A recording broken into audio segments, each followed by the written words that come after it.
Hello बच्चों, निश्चित समाकलन शुरू कर रहे हैं। निश्चित समाकलन चैप्टर नंबर 8 जो एनसीईआरटी में है हमारी, वो है निश्चित समाकलन के अनुप्रयोग। जबकि निश्चित समाकलन को चैप्टर नंबर 7 में ही पढ़ाया गया, लेकिन हमने थोड़ा सा इसमें चेंज किया। हम निश्चित समाकलन चैप्टर नंबर 8 में ही निश्चित समाकलन और निश्चित समाकलन के अनुप्रयोग दोनों ही चैप्टर नंबर 8 में कर देंगे। हम चैप्टर नंबर 7 में अनिश्चित समाकलन कर देंगे, ठीक। और जहाँ तक एनसीईआरटी के हल की बात है, एनसीईआरटी का जो हल है, जब हम उसे पूरी तरह सॉल्व करेंगे तो निश्चित समाकलन वाला जो पोर्शन है वो हम निश्चित समाकलन यानी इस चैप्टर नंबर 8 में ही कर देंगे। चैप्टर नंबर 7 को हम पूरी तरह अनिश्चित समाकलन पर फोकस करके कंप्लीट कर देंगे। ओके, इस तरीके से व्यवस्था की गई है, क्योंकि निश्चित समाकलन और निश्चित समाकलन के अनुप्रयोग ये दरअसल कोई अलग अलग चीज़ नहीं है, एक जैसा ही मामला है। तो इसलिए हमने चैप्टर नंबर 8 में ये रखा, निश्चित समाकलन और निश्चित समाकलन के अनुप्रयोग। चलो शुरू करते हैं निश्चित समाकलन। तो समाकलन के बारे में तुम लोग जान ही गए हो। समाकलन क्या? प्रति अवकलज अवकलन की उल्टी प्रक्रिया, ये है समाकलन। और ये हम पता कर लेते हैं अनिश्चित समाकलन में ही। जब अनिश्चित समाकलन को निश्चित समाकलन बनाया जाता है तो वहाँ पर जो कांस्टेंट ऑफ इंटीग्रेशन है वो नहीं होता, यानी उसकी गणना कर दी जाती है। गणना करने का सबसे पहला काम हमने किया था कि भाई क्षेत्रफल निकालें। अगर किसी वक्र द्वारा घिरा हुआ क्षेत्रफल अगर निकाल दें तो वो बन जाता है निश्चित समाकलन। अब निश्चित समाकलन में सिर्फ क्षेत्रफल निकलेगा या और कई बातें होंगी, और सारी बातें होंगी। फिजिक्स में बड़ा महत्वपूर्ण है ये, केमिस्ट्री में बड़ा महत्वपूर्ण है ये, और आगे अगर आप एक चैप्टर पढ़ेंगे अवकल समीकरण तो वहाँ पर भी ये बड़ा महत्वपूर्ण है। अवकल समीकरण दरअसल हल ही होती हैं समाकलन से। तो अवकल समीकरण जब पढ़ेंगे तब इसका इस्तेमाल होगा, लेकिन बेसिक वही है। बेसिक क्या है कि भाई अनिश्चित समाकलन अच्छे से करना आना चाहिए, यानी ये पूरा गणित जुड़ा हुआ है। अगर हम कैलकुलस की बात करें, अगर कलन की बात करें, हिंदी में बोलता हूँ, तो ये जुड़ा हुआ है। यानी पहले अवकलन करना सीखेंगे, फिर प्रति अवकलन होगा, फिर समाकलन कहेंगे उसको, फिर निश्चित हो जाएगा, वो निश्चित समाकलन हो जाएगा, वो फिर वो अवकल समीकरण पे चला जाएगा। तो ये इतना सा जो सिस्टम है, इतना सा ये है कलन। चलो बच्चों, तो निश्चित समाकलन में आ जाते हैं। और निश्चित समाकलन में जो गुण हैं, सीमाएं लगाने के जो गुण हैं, वो हम देख लेते हैं। पहले तो हम बेसिक ये लेते हैं कि दरअसल निश्चित समाकलन मतलब समाकलन को निश्चित कर दिया गया। तो इसका मतलब क्या है? इसका मतलब ये होता है बच्चों, नाम लिख दो पहले, चैप्टर नंबर 8 के नाम से दे दो, चैप्टर नंबर 8, और इसे कहो निश्चित समाकलन। निश्चित समाकलन, डेफिनिट इंटीग्रल, डेफिनिट इंटीग्रल, ऐसा। तो मान लीजिए हमने कोई सिंपल सा समाकलन, निश्चित समाकलन बच्चों ऐसे लिख दिया, साइन एक्स डी एक्स, ऐसे। तो जब हम इसे करेंगे, हल करेंगे, तो हम यहाँ लिख देंगे सीधे सीधे माइनस कॉस एक्स प्लस सी। ये है कांस्टेंट ऑफ इंटीग्रेशन, यानी इसका पता नहीं है ये क्या है, ये चीज़ आई कहाँ से। अगर हम इसे कहें भाई ये चीज़ कहाँ से आई, तो ये मतलब कहाँ से कहाँ तक इसको हल किया गया, कहाँ से कहाँ तक इसका क्षेत्रफल निकाला, ये हम बता नहीं सकते अभी। अब जैसे मान लीजिए मैं कहूँ, अगर मैं थोड़ा सा इसकी बात करूँ कि एफ एक्स बराबर साइन एक्स और एफ एक्स बराबर माइनस कॉस एक्स प्लस सी। ध्यान दे बच्चों, ये जो छोटा एफ लगाया मैंने ये फलन पे लगाया, और ये बड़ा एफ एक्स जो बनाया मैंने, ये बना दिया मैंने इसके समाकलन का, ऐसे। तो अब इसका क्षेत्रफल कुछ इस तरीके से होगा। अगर मैं इसे ग्राफ पे बनाऊं वैसे, ये बन गया एफ एक्स और ये बन गया एक्स, तो ये कुछ इस तरीके से ग्राफ होगा। सिर्फ दिखाने के लिए, कोई एग्जैक्ट इस पर कोई वैल्यू नहीं रख रहा हूँ मैं, सिर्फ बताने के लिए। अब इसमें मुझे कितना क्षेत्रफल चाहिए? इतना चाहिए या इससे ज़्यादा चाहिए, है ना? तो ये चीज़ जो कितना क्षेत्रफल चाहिए ये यहाँ मालूम नहीं है, ये कांस्टेंट ऑफ इंटीग्रेशन। अब अगर मैं इस कांस्टेंट ऑफ इंटीग्रेशन को हटा दूं तो मुझे ये बताना पड़ेगा कि मुझे कितना क्षेत्रफल चाहिए, तो मुझे यहाँ एक सीमा, एक लिमिट लगानी पड़ेगी। यानी मुझे इसको ऐसे लिखना पड़ेगा, आई, मान लो मैं कहूँ 0 से π/2 साइन एक्स और dx। अब ये जो चीज़ बन गई है ये बन गई है निश्चित समाकलन, डेफिनेट इंटीग्रल। अब इसमें बताना पड़ेगा कि आपको कहाँ से कहाँ तक निकालना है, तो बता दिया आपने 0 से π/2। अब आगे थोड़ा देखें तो ये हो गया माइनस कॉस एक्स, और यहाँ जो लिमिट ऐसे लिख के लगाते हैं 0 से π/2। इस लिमिट के लगाने का मतलब क्या होता है बच्चों, इसमें भी कई बार कन्फ्यूज़न हो जाते हैं कि पूरे ही फलन में पहले ये π/2 डालना पड़ेगा, पूरे ही फलन में। अब रूल ये कहता है कि आप माइनस है बाहर, माइनस को बाहर छोड़ सकते हैं, लेकिन ज़रूरी नहीं है, माइनस को बाहर छोड़ने का भी नियम नहीं है। हो सकता है पूरे एक फंक्शन में से माइनस कॉमन लेंगे पहले ना हो। तो ईमानदारी ये कह रही है कि साहब जो पूरी तरह फलन है पूरे में ही सीमा लगा दो, लिमिट लगा दो। तो लिमिट लगाने का मतलब ये हो गया, मैं ये जो π/2 है पहले इसमें रखें, फिर माइनस करें, फिर दूसरी वैल्यू रखें। अब ये π/2 इसमें लगा दें तो minus cos π/2 minus minus cos 0 ऐसे लगेगी बच्चों लिमिट। पहले पूरी की पूरी वैल्यू ये इसमें लगेगी, फिर बीच में माइनस आएगा, यानी ये अपर लिमिट उच्चिष्ट सीमा, ये लोअर लिमिट निम्निष्ट सीमा, तो ऐसे लगेगी वैल्यू। अब ये तो 0 ही हो गया, और ये माइनस, और ये -1 हो गया, तो ये पूरी वैल्यू 1 आ गई। अब अगर इस चीज़ को ग्राफ पे देखते हैं, ये फलन है साइन एक्स, यहाँ पे दिखाया जा रहा है π/2 है, तो बच्चों यहाँ ये मान लो π/2 हो गया यहाँ तक, तो ये पूरा का पूरा जो क्षेत्रफल है π/2 तक, ये वैल्यू कितनी आ गई, ये आ गई 1। तो समझ गए होंगे नहीं, अनिश्चित समाकलन की गणना, अनिश्चित समाकलन की गणना यही है निश्चित समाकलन। यानी वो क्षेत्रफल कितना है जो हम समाकलन से निकालते हैं, वो लिमिट लगाई जाती है तब आ जाता है।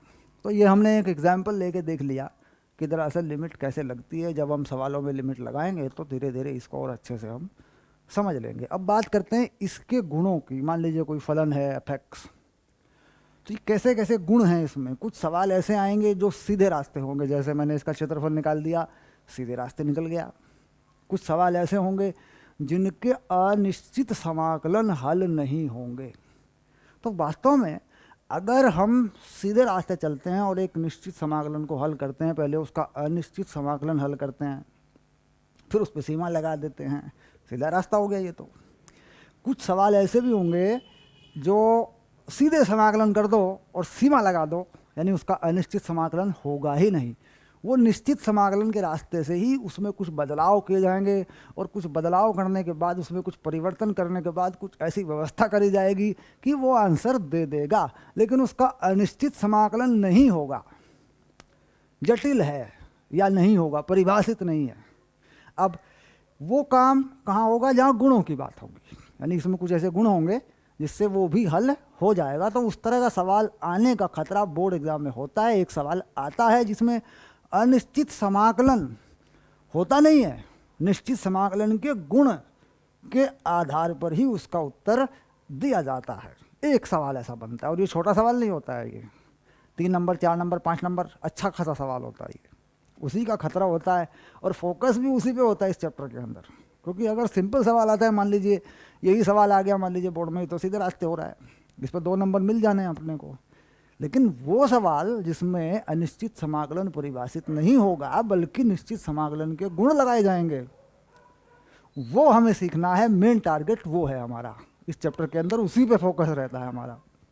चलो बच्चों, अब बात करते हैं इसके गुणों की। इसके गुण मैं लिखता हूँ, और एक एक गुण को फिर इधर एक्सप्लेन कर लेते हैं, एक एक एग्जाम्पल पे एक्सप्लेन करते हैं। जहाँ कोई सवाल हमें दिखाई देगा तो वो हमें याद आना चाहिए कि नहीं, ये प्रॉपर्टी इस पे लग जाएगी, ये वाला गुण इस पे लग जाएगा, इस गुण से मैं इसे कर दूंगा। वो कॉन्फिडेंस हमारे पास आ जाना चाहिए। चलिए अब शुरू करते हैं, गुणों की बात करते हैं।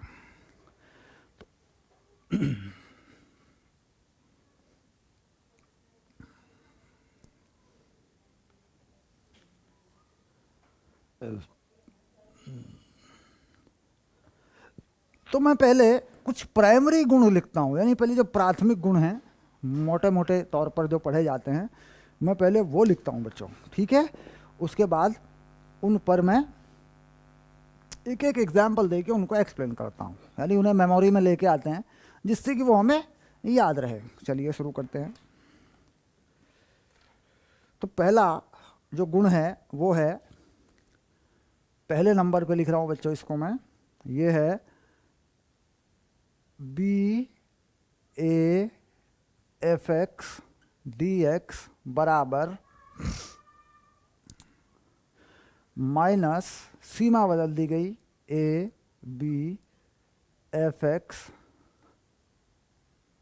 D X. ये पहला गुण है, इस पर बात करेंगे, इस पर विचार करेंगे। कहीं कोई ऐसी परिस्थिति तो नहीं है कि ये गुण काम ना करे, ऐसा भी देखना पड़ेगा।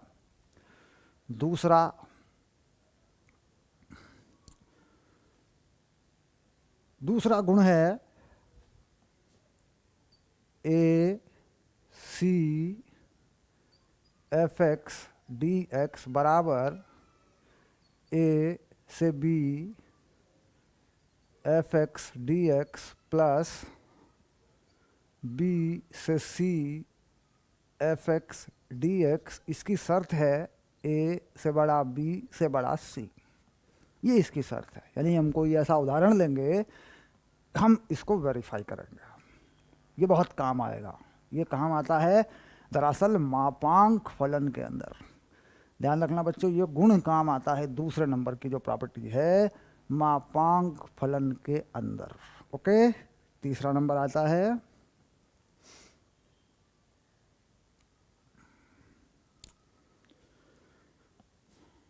Zero to A F X D X A F X A zero F X D X plus zero A F two A minus X. इसको भी वेरीफाई करेंगे बच्चों। और यदि इसी में एक मॉडिफिकेशन कर देते हैं बेटा, यदि F two A minus x बराबर एफ एक्स हो, ऐसा हो, तो ये जो चीज़ होती है ये वाली zero to A F X D X, ये हो जाता है two A zero F X D X. यानी ये जो गुण है ये कुछ इस तरीके से हो जाता है। और ये सिंपली आप देख रहे हैं, ये हो भी जाएगा कि मान लीजिए ये पूरी चीज़ अगर किसी सवाल में ये एफ एक्स हो जाए तो ये एफ एक्स जुड़ जाएंगे तो ये डबल भी हो जाता है। यानी फलन में एक ऐसी सम्मिति हो, एक फलन में ऐसी सम्मिति हो, किसी फलन पे इस फंडे को लगा के देख लें पहले, तो वो सीमा को आधा कर दे जाता है, तो डबल कर दे जाता है उसको, है ना। इसके बाद नंबर 4, नंबर 4 पे क्या लिखें, ये प्रॉपर्टी भी बहुत लगेगी बेटा, B A F X D X बराबर B A F A plus B minus X D X. ये प्रॉपर्टी भी बहुत काम करती है, ठीक। तो पहले हम इन 4 गुणों को वेरीफाई करते हैं।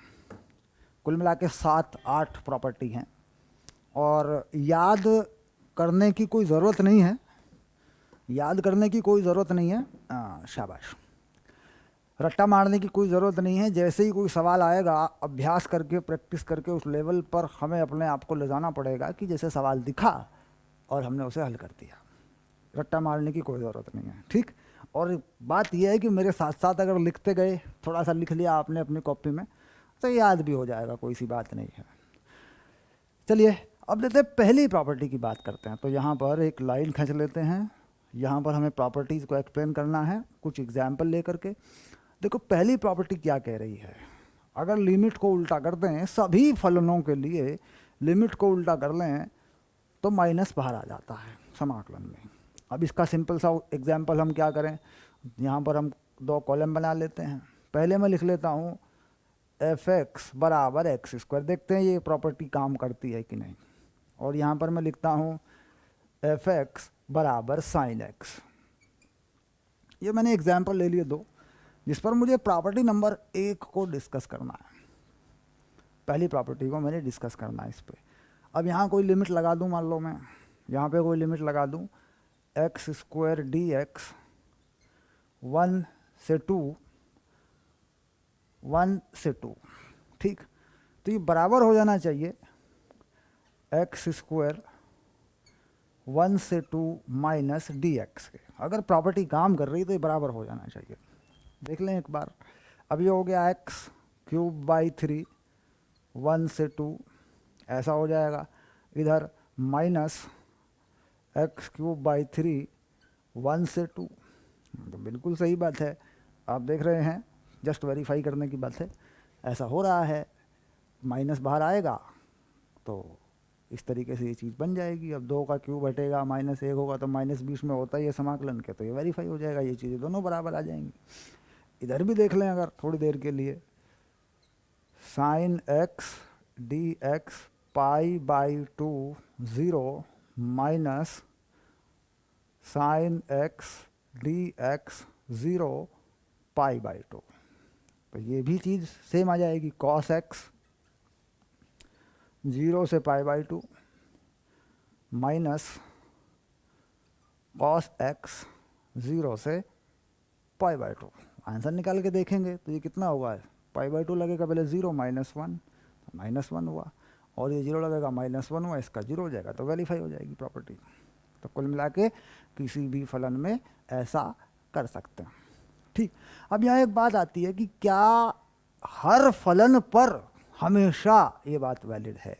तो यहाँ पर एक चीज़ होती है बेटा, ध्यान रखना, हमेशा हमेशा ध्यान रखना। मैं बता रहा हूँ कि एक फलन लिखा जाता है जिसे हम कहते हैं मापांक फलन, जिसे हम कहते हैं मापांक फलन, यानी मॉड्यूलस फंक्शन।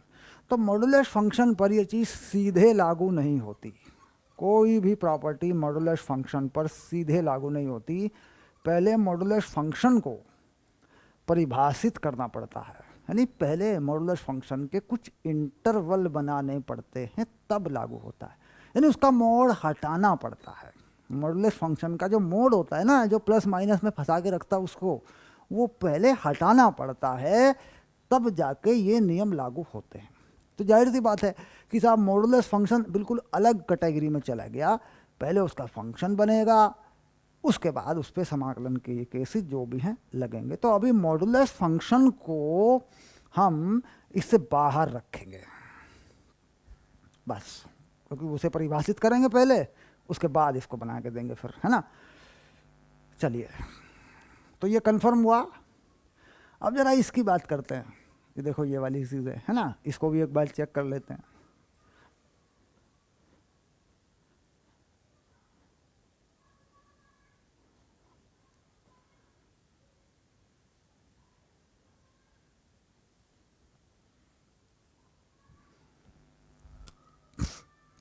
ओके, इसी पे देख लेते हैं लगा के पहले।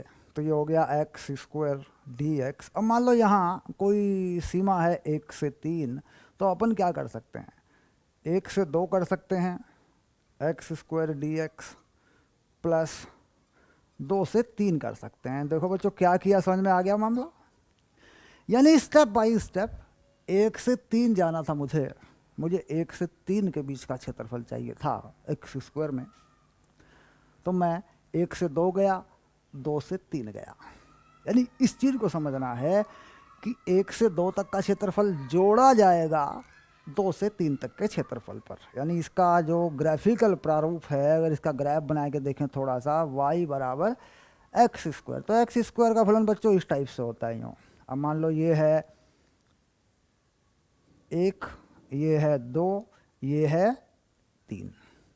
तो 1 से 2 तक का जो क्षेत्रफल है बच्चों, ध्यान से देखना बच्चों, 1 से 2 तक का क्षेत्रफल ये है, और 2 से 3 तक का क्षेत्रफल, 2 से 3 तक का क्षेत्रफल ये है बेटा, ये देखो ये वाली जो चीज़ है ये है, ये है। तो ये चाहे जोड़ के निकालें चाहे इकट्ठा निकालें, मतलब चाहे एक बार में निकाल दें चाहे अलग अलग जोड़ के निकाल दें। 1 से 2 ये वाली चीज़ हो गई, 2 से 3 या ये वाला जो संतरे के रंग का ऑरेंज कलर का जो ये है ये हो गया। ठीक, अब इसकी ज़रूरत कहाँ है, इसकी ज़रूरत कहाँ है? तो मैंने कहा मॉड्यूलस फंक्शन, मापांक फलन में इस तरह के इंटरवल बनते हैं, क्योंकि वो कहीं कहीं पे प्लस होता है मापांक फलन, कहीं कहीं पे वो माइनस होता है, तो उसमें इंटरवल बनते हैं। तो मापांक फलन पे ये गुण काम आता है, यानी मान के चलो ये प्रॉपर्टी स्पेशली यूज़ की जाती है मापांक फलन के अंदर। इसमें भी कर सकते हैं, इसमें भी देखें तो इसे भी कर सकते हैं। मान लीजिए हम लिख दें π/2 0 sin x, तो हम इसे कर सकते हैं 0 से मान लो π/6 कर दें और sin x dx, और थोड़ा और अब कर दें π/6 से π/2 कर दें, तो कुछ इस तरह की कहानी इसकी भी बन जाती है। यानी 0 से 30 अंश, π/6 में 30 डिग्री, π/6 तक हमने इसके हिसाब से क्षेत्रफल निकाल दिया, बाद में π/6 से π/2 तक इससे निकाल दिया। त्रिकोणमिति में भी ऐसी समस्या आती है बच्चों, जहाँ इस प्रॉपर्टी का इस्तेमाल होता है। कोस का फंक्शन है, जैसे कोस के फंक्शन पे मोड लग गया, मॉडुलस लग गया। अब कोस के फंक्शन में ऐसा हो जाता है कि 0 से पाई तक वो 0 से π/2 तक वो प्लस में होता है, पाई से आगे वो माइनस में होता है, उसके साथ कोई और जोड़ा हुआ घटाया हुआ कोई चीज़ होती है, तो वहाँ पर ऐसी समस्या फंसती है जहाँ ये प्रॉपर्टी इस्तेमाल होती है। यानी मापांक फलन ऑटोमेटिकली कई बार पहुंच जाता है त्रिकोणमिति के अंदर। मापांक फलन में हमने कहा कि भाई मापांक फलन पे ये गुण लगता है, तो मापांक फलन ऑटोमेटिकली ही कई बार त्रिकोणमिति के अंदर इंट्रोड्यूस हो जाता है। तो उसमें इंटरवल बनाने पड़ जाते हैं कई बार, उसमें ऐसा करना पड़ता है कि नहीं 0 से π/2 तक यहाँ चलेगा, सब π/2 से आगे इस तरीके से चलेगा, क्योंकि वो क्षेत्रफल या वो डेफिनेट इंटीग्रल वो हमें निकालना होता है। तो कहीं ऐसा ना हो कि प्लस हो रहा हो और हम प्लस माइनस कर दें वो 0 हो जाए हमारा आंसर, है ना। तो उसलिए ये प्रॉपर्टी स्पेशली कहाँ काम आ रही है, जहाँ पर फलन मापांक फलन हो या मापांक फलन पे जाता हो, मापांक फलन उसका ऑटोमेटिकली गुणों के हिसाब से बन जाता हो, तब ये प्रॉपर्टी काम आ रही है। तो देखा जाए उस हिसाब से तो ये काफ़ी इम्पॉर्टेंट प्रॉपर्टी है, इसका ध्यान रखें बच्चों, शाबाश। चलिए आगे चलते हैं थोड़ा सा।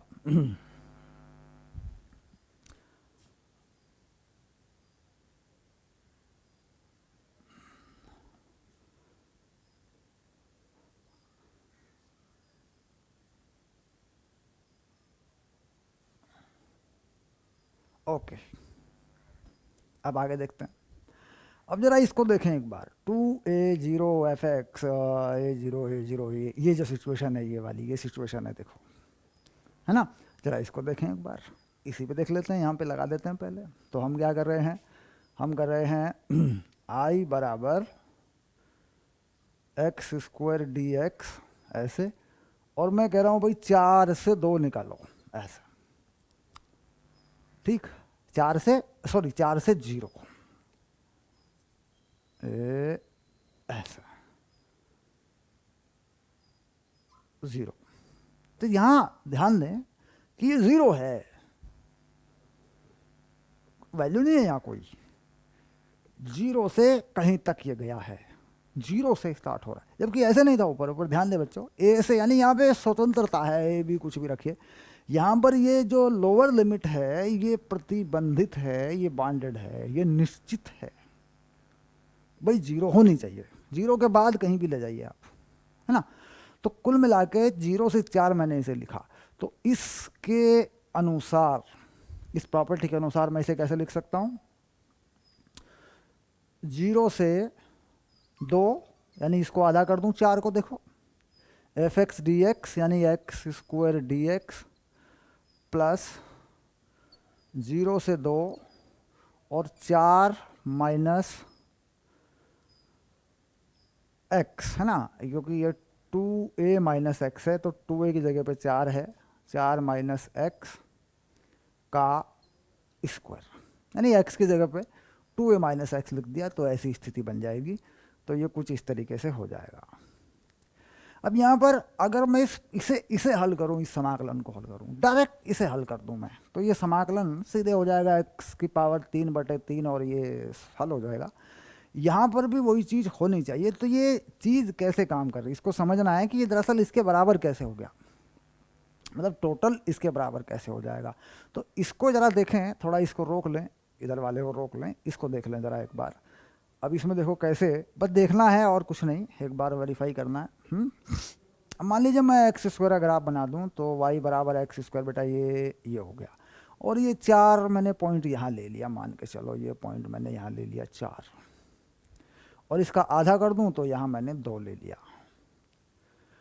तो 0 से 4 इसको मैंने लिख दिया एफ एक्स और इसको मैंने लिख दिया एक्स। 0 से 4 का जो क्षेत्रफल है वो ये है बेटा, ये पूरा क्षेत्रफल है। जरा देखो ये वाली चीज है, ये जो है 0 से 4 का है, ये पूरा, ये कन्फर्म हुआ, शाबाश। अब ये डायरेक्ट मुझे यहां से मिल जाएगा। अब मैं कह रहा हूं नहीं, 0 से 2 बताओ, पहले 0 से 2 बताओ, 0 से 4 का पूरा ये वाला है ना, ये वाला देखो ऐसे। तो 0 से 2 बताओ पहले, तो कुल मिला के 0 से 2 ये वाली जो चीज़ है वो 0 से 2 मुझे यहाँ मिलेगी। ये देखो ये 0 से 2 है, ये वाली चीज़ है 0 से 2। और आगे 0 से 2 फिर से 4 माइनस एक्स स्क्वायर करके बनाऊँ मैं, 4 माइनस एक्स स्क्वायर करके। अब यानी ये जो चीज़ है ये वाली, ये वाला हिस्सा, ये मुझे 2 से 4 पे मिलेगा अगर मैं इसमें बात करूं, क्योंकि ये जो चीज़ है दरअसल ये क्या है, ये है एक्स स्क्वायर डी एक्स 2 से 4। ये जो चीज़ है यहाँ पे 2 से 4 तक है, लेकिन फलन कह रहा नहीं, अगर आप 4 minus x square, 4 minus x के स्क्वायर पे लगा दो इसे, तो भी यही चीज़ आपको मिलेगी। ठीक, अब 4 माइनस एक्स यानी 2a माइनस एक्स, फलन की जगह यहाँ पे लगा दिया मैंने, एक्स की जगह पे 2a माइनस एक्स लगा दिया। ऐसा कर दूँ तो 0 से 2 पे ही मिल जाएगी वो चीज़ भी आपको। अब देखो 4 माइनस एक्स यानी y बराबर 4 माइनस एक्स, तो ये परवलय किस तरह का होगा बच्चों, x माइनस 4 का स्क्वायर करके लिख लूँ या 4 माइनस एक्स का स्क्वायर करके लिख लूँ, तो ये कुल मिला के यूँ 4 से x माइनस 4 है ना, यहाँ से खुलता हुआ कोई परवलय यूँ होगा ऐसे, और 4 और यहाँ तक ये 4 पे जाएगा। तो इसका छोटा सा ग्राफ बना दूँ अगर मैं ऐसे, तो ये मुझे थोड़ा सा डिफ़िकल्ट मामला है, ऐसा होगा, ये ऐसे होगा, यानी यही परवलय है, बस खिसक जाएगा, ऐसे बन गया मान लो थोड़ी देर के लिए। ठीक, और ये जो 0 पे यहाँ पे 0 पे पहुँचेगा, यहाँ पहुँचेगा 0 पे, ये देखो।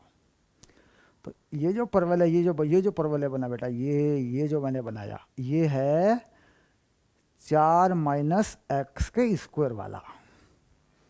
अब ये कह रहे जी यहाँ आप इसको 0 से 2 लगा दो, तो 0 से 2 लगाया, देखो इसको 0 से 2 लगाया तो ये वाला हिस्सा जो है, ये वाला हिस्सा ऐसे आया, और ये 0 से 2 आया। कौन सा एरिया आ रहा है 0 से 2, ये नहीं, थोड़ा यहाँ दिखाएंगे, ये वाला एरिया आ रहा है, देखो ये वाला एरिया आ रहा है। तो अपने आप भी करके देखेंगे तो ये तो साफ हो रहा है कि भाई चीज़ तो वही है, ये बन गया। तो यानी जो पहले ये था परवलय इस तरीके से बन गया या फंक्शन इस तरीके से बन गया कि चीज़ वही आ गई, एरिया या समाकलन उतना ही आ गया। भाई देखो पहले ये रहा था, ये वाला हिस्सा ध्यान से देखो, ये वाला हिस्सा 2 से 4 था। ओके, इस बार 0 से 2 पे भी परवलय पलट गया, यानी वो चीज़ ऐसे पलट गई और फिर भी क्षेत्रफल वही प्राप्त हुआ। तो यानी यहाँ पर ये जो प्रॉपर्टी है ये भी इस तरह के फलन में जहाँ 0 हो, यानी जो 0 पे पलट जाता हो, जो 2a माइनस एक्स करके 0 पर पलट जाता हो, ऐसे मतलब ये हिस्सा ऐसे था, देखो ये वाला एरिया ऐसे था, तो ये ऐसे पलट गया, 0 से आधी लिमिट पे पलट गया।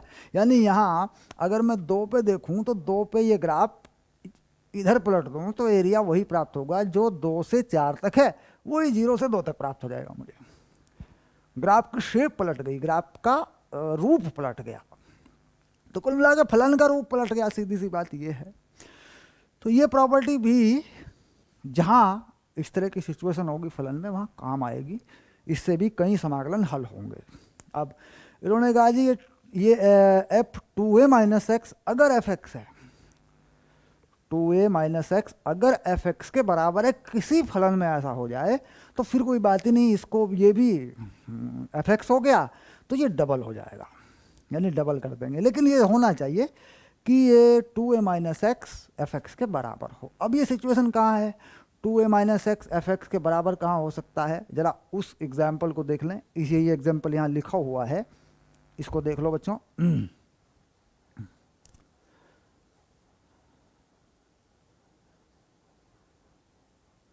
अब मान लीजिए मैं इसी को आगे बढ़ाता हूँ, ये तो क्लियर है, इसको आगे बढ़ाता हूँ, साइन एक्स डी एक्स, और मैं यहाँ लिख देता हूँ ये जो 2a है बेटा, इसको मैं बना देता हूँ पाई 0, ऐसा लिख देता हूँ आई। तो अगर 2a माइनस एक्स, यानी ये जो 2a है 2a माइनस एक्स लिख दूँ तो एफ एक्स होना चाहिए। अब यहाँ पर देखा जाए तो एफ एक्स क्या है, एफ एक्स है साइन एक्स, है ना। तो अगर हम ये प्रॉपर्टी ला के देखें तो एफ एक्स यानी एफ एक्स जो है कितना है, साइन एक्स, शाबाश। अब 2a माइनस एक्स, ये 2a की जगह पे क्या पाई, तो ये तो कंफर्म हो गया, F pi minus x sine pi minus x, तो ये तो साइन एक्स ही हुआ। यानी यहाँ पर ये प्रॉपर्टी काम कर गई साइन एक्स के मामले में, कोस एक्स पे नहीं करेगी, कोस एक्स पे नहीं करेगी, अगर कोस एक्स को नहीं करेगी, ठीक, साइन एक्स पे काम कर गई। तो इसका मतलब ये जो चीज़ है मैं इसको ऐसे लिख सकता हूँ 2 pi by 2 0 sine x D x, ऐसे लिख सकता हूँ। अच्छा, अगर मैं ग्राफ बना के देखता हूँ, अगर मैं इसका ग्राफ बना के देखता हूँ कि मेरी बात सही भी है या नहीं, तो कैसे करते हैं, साइन एक्स का ग्राफ मान लो मैंने यूँ बना दिया, देखो ऐसे। तो बच्चों यहाँ इसमें पाई होगा ऐसे, यहाँ इसमें पाई होगा, और बिल्कुल बीच में से तोड़ा मैंने तो ये वैल्यू यहाँ इसमें पाई बाई 2 होगा, बिल्कुल बीच में। अब आप देख रहे हैं कि पाई बाई 2 से इधर जो एरिया है, पाई बाई 2 से इधर जो एरिया है ऐसे, अगर मैं इसका डबल कर दूं तो पूरा आ जाएगा मेरे पास एरिया। भाई मैं जितना क्षेत्रफल 0 से पाई बाई 2 तक है, ध्यान से देखो, जितना क्षेत्रफल 0 से पाई बाई 2 तक है उतना आगे भी है पाई बाई 2 से पाई तक। तो इसका मतलब ऐसे फलनों पर ये काम करेगा। तो पहले ये जांच कर लें कि ये शर्त लागू है या नहीं। अगर ये शर्त लागू है तो लिमिट को आधा कर दो, 2 से गुणा कर दो, वैल्यू आ जाएगी, आंसर आ जाएगा, छोटे में हल हो जाएगा। अब बच्चों यहाँ पे आए एक बार, नंबर 4 इस पे पहुँचे।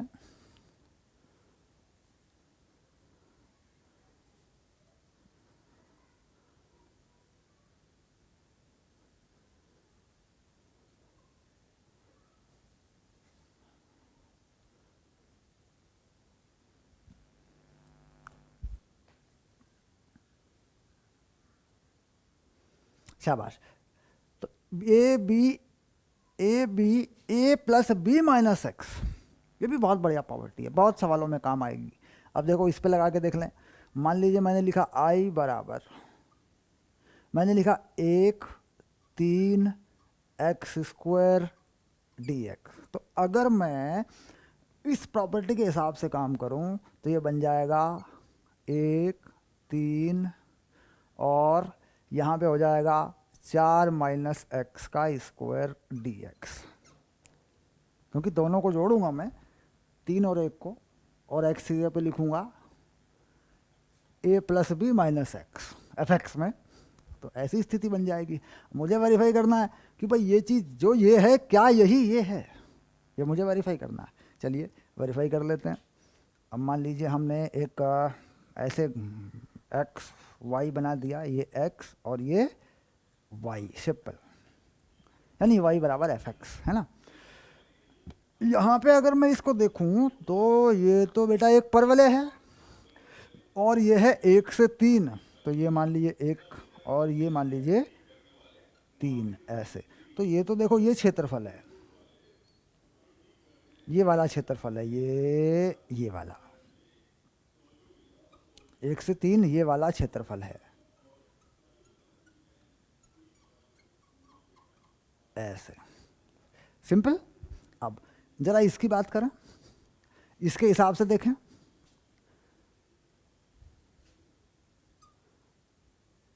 तो ये हो गया y, ये हो गया x। अच्छा ये परवलय कैसा है, 4 - x, यानी x को 4 पे खिसका के x माइनस, क्योंकि 4 - x का स्क्वायर है तो x - 4 का स्क्वायर है, बात एक ही है।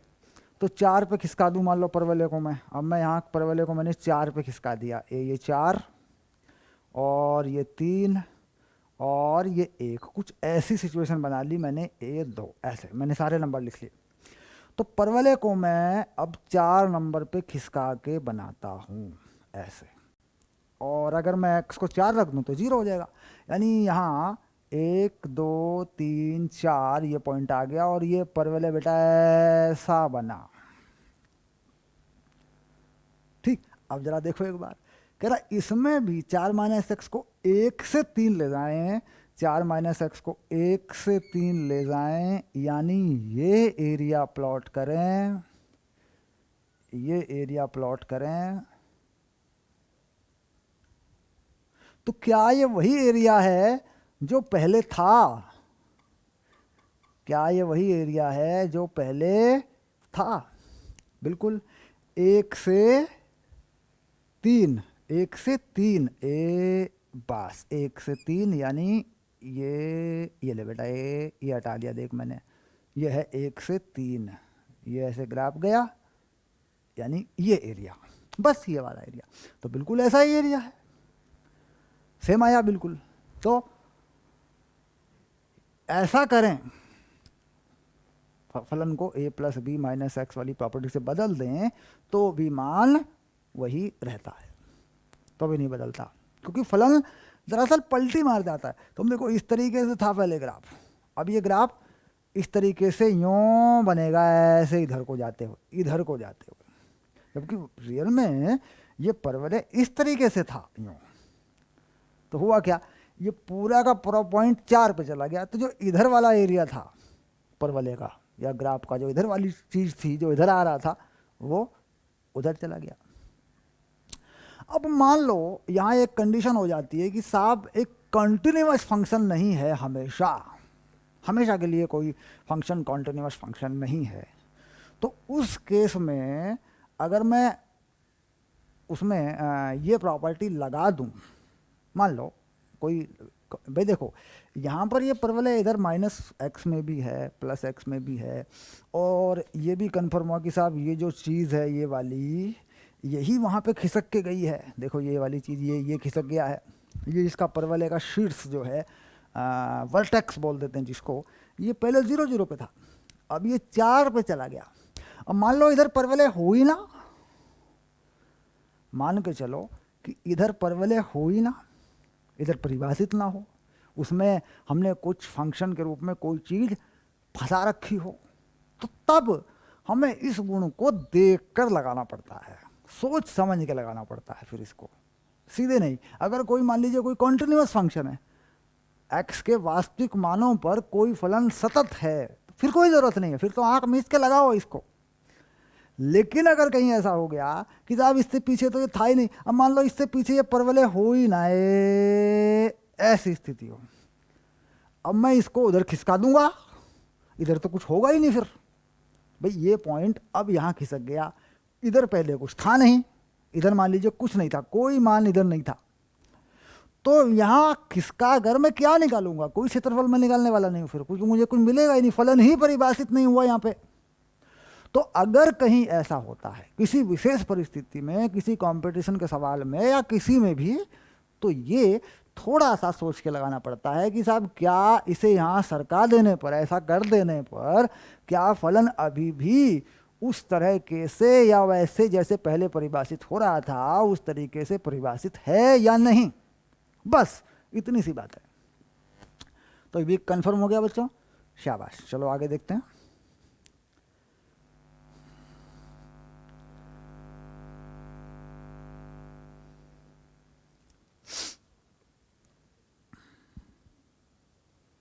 ओके, तो अब अगली प्रॉपर्टी लिखेंगे, यानी ये प्रॉपर्टी हमने थोड़ा थोड़ा सा इनके बारे में जानकारी ले ली और हमने पहचान लिया कि नहीं सवालों पे देख के इनको लगा देंगे हम, है ना। सवालों पे लगाएंगे तो ये फिर याद भी हो जाएंगे, कोई बड़ी चीज़ नहीं है। चलो शाबाश। सर आप तो हमेशा ही बोलते हो कोई बड़ी चीज़ नहीं है। जो समझ में आ गया वो कोई बड़ी चीज़ है। बड़ी चीज़ क्या होती है, अरे बाप रे ये क्या है, इसका मतलब हो गया कि भाई समझ में नहीं आया। जो समझ में आ गया वो कहाँ बड़ी चीज़ है, हैं? अच्छा ये नंबर 4 तक हमने ले लिया ना, आगे बढ़ते हैं, अगली प्रॉपर्टीज पे आ जाते हैं फिर।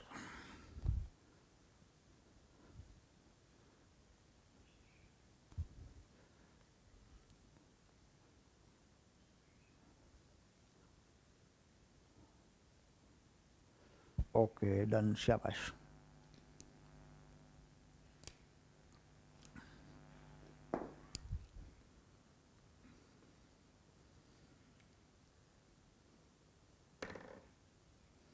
ओके, नंबर 5, प्रॉपर्टी नंबर 5 पे आ जाते हैं। 5 में है एफ एक्स डी एक्स 0 से ए बराबर एफ एक्स डी एक्स ए माइनस एक्स, है ना। देखो मैंने जल्दी में गलत लिख दिया, इसको ऐसा ना करें, हटाना पड़ेगा इसको, हाँ शाबाश। ये हो गई ए माइनस एक्स डी एक्स, और वो जो लिमिट है 0 से ए वही रही।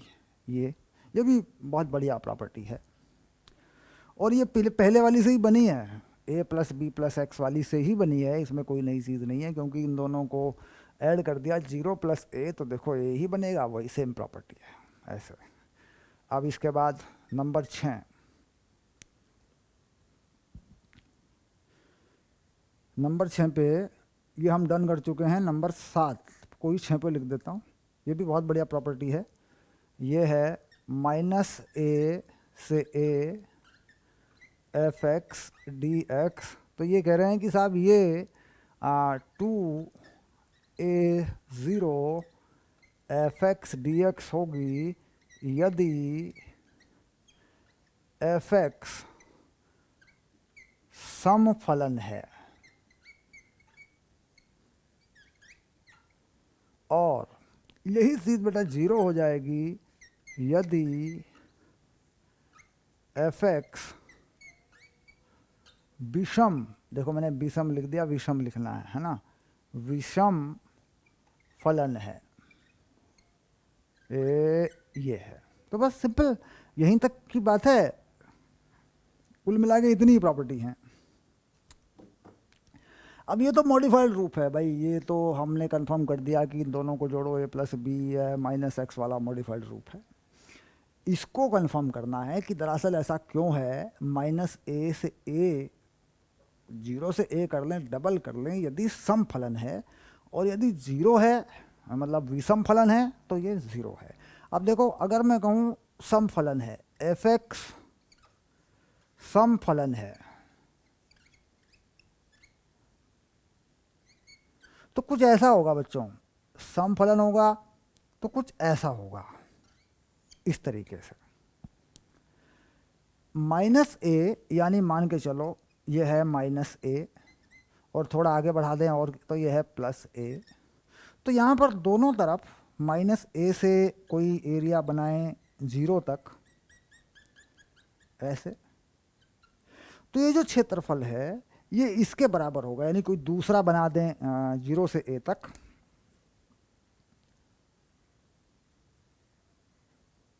ये इसके बराबर होगा, ये दोनों ही बराबर होंगे बच्चों, ऐसी स्थिति होगी। क्योंकि माइनस ए और ए के बीच में, ध्यान रखना बच्चों, ये 0 बीच में आ जाती है। 0 बीच में आती है तो मतलब 0 से ए का डबल कर दें तो जितना इधर होता है उतना उधर भी होता है। अब यहाँ मान लीजिए मैं इसे लागू कर दूँ एफ एक्स बराबर एक्स स्क्वायर पे यहाँ पे, और मैं लिखूँ एक्स स्क्वायर डी एक्स, और मैं कर दूँ इसको -2 से 2। थोड़ी देर के लिए मैं एक एग्जाम्पल ऐसा ले लूँ। तो ये चूंकि समफलन है, यानी समफलन का मतलब क्या होता है, समफलन में एक शर्त लगा के देख लेना बच्चों, कभी कंफ्यूजन हो जाए, f माइनस एक्स बराबर एफ एक्स, ये समफलन है। तो ये कहानी यहाँ ठीक हो जाएगी। अगर x की जगह पे माइनस एक्स रख दूँ तो ये बात तो पूरी हो जाएगी। अब ये क्यों हुआ, अगर मैं देखूँ इसको थोड़ा सा ऐसे, ये x और ये एफ एक्स या y जो भी लिखें, परवल ऐसा है यूँ। अब ये चीज़ मान लीजिए -2 है और ये चीज़ यहाँ पे 2 है ना। अब ये जो -2 से 0 का एरिया है ये वाला है, देखो ये वाला, तो ये बराबर होगा 0 से 2 वाले एरिया के। तो इसका मतलब डबल कर देंगे, यानी हम 0 से 2 निकाल देंगे, डबल कर देंगे, तो समफलन में डबल होगा। अच्छा, अब मान लीजिए विषम फलन है, अगर मैं इस फलन को विषम कर दूं, ठीक, विषम फलन की स्थिति बना दूं, तो नीचे लिख देता हूं मैं यहाँ पे एक कॉलम में विषम फलन की स्थिति बनाता हूं। मान लीजिए विषम है, तो i बराबर एक्स क्यूब डी एक्स ऐसा कर दूं, -2 से 2। अब ये फलन विषम फलन है, यानी विषम फलन कैसा होता है, f माइनस एक्स बराबर माइनस एफ एक्स, ये शर्त होती है विषम फलन के लिए, विषम फलन। अब इसकी सिचुएशन देखूं तो ये 0 हो जाएगा, ठीक, क्योंकि इसका क्षेत्रफल यहाँ से नीचे बनेगा। अब इसको प्लॉट करके देखूं ऐसे यूँ, अब 2 पे इसकी वैल्यू क्या है, अगर 2 डाल दूं तो वैल्यू 8 आएगी, यानी ये फलन 8 तक गया ऐसे। और अगर इसकी वैल्यू -2 डाल दूं तो -8 आएगी। यहाँ वैल्यू कितनी आ रही है, ये 2 पे 8 है ना, यहाँ 2 लिख दूं ऐसे, और यहाँ कर दूं मैं वैल्यू 8, ये कर दिया मैंने 8, 0,8 कह सकते हैं, यहाँ पे कोऑर्डिनेट लिख सकते हैं 2,8। अब यहाँ -2 कर दूं तो ये -8 पे आ जाएगा नीचे, कुछ ऐसी स्थिति में आ गया, -2 पे ऐसे, और ये आ गया -8 पे ऐसे। तो ये ग्राफ 0 से होकर गया, 0 से होकर जाएगा भी, क्योंकि 0 बीच में है उसी हिसाब से जाएगा। तो ये कुल मिला के ऐसा ग्राफ हुआ। अब ऐसा ग्राफ हो गया तो क्षेत्रफल दिख रहे हैं कि जितना क्षेत्रफल 0 से 2 के बीच में है, ये है कैसा, ये है पॉजिटिव एरिया, पॉजिटिव एरिया है। और बिल्कुल ऐसा ही देखो नीचे आ गया वाई एक्स के, है ना, कहाँ बना रहा हूँ बेटा, उल्टी जगह बना दिया मैंने, शाबाश, हटाना पड़ेगा इसको, हाँ हटा दिया, शाबाश शाबाश शाबाश शाबाश। हाँ, अब ये आ गया, ये वाली चीज़ आ रही, देखो बच्चों ये रहा,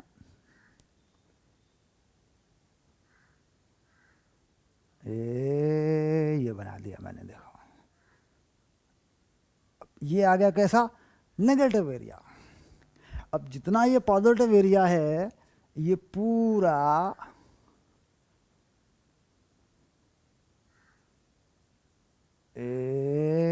ये पूरा बन गया, देखो ऐसे, उतना ही पॉजिटिव उतना ही नेगेटिव। तो फाइनली क्या हुआ, जब इसे टोटल करूंगा मैं तो ये जीरो हो जाएगा। इसका मतलब ये सीधे सीधे ये वैल्यू जीरो, ये वैल्यू जीरो हो गई। तो विषम फलन की परिस्थितियां बनी तो ये केस जीरो करेगा, सम की परिस्थितियां बनी तो इस गुण के हिसाब से जीरो पे लाएं, जीरो से ये जो दोनों बराबर हैं तो जीरो से ए तक ले जाएं और डबल कर लें, ये है। तो ये कुल मिला के समाकलन के कुछ ऐसे फंडामेंटल प्राइमरी गुण हैं। इसके बाद एक दो गुण और हैं, एक दो प्रॉपर्टी और हैं, बाकी मेन जो प्रॉपर्टी हैं वो यही हैं। और ये सारे एक एक छोटा छोटा एग्जाम्पल लेके हमने इनको देख लिया। आप जैसे ही सवाल करेंगे, सवाल पे जैसा लगेगा उसके हिसाब से हम काम करेंगे। ओके बच्चों, शाबाश।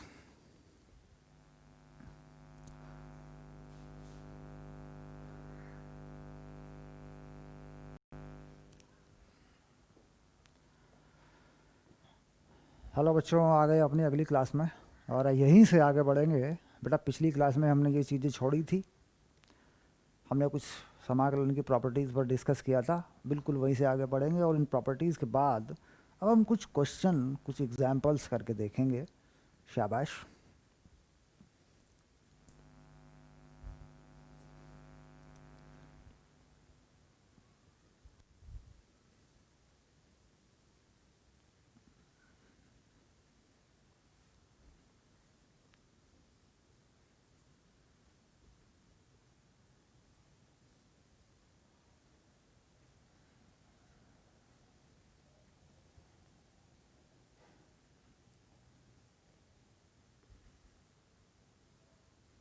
चलिए नोटबुक ले लीजिए, अपनी अपनी कॉपी ले लीजिए और शुरू करेंगे क्वेश्चन।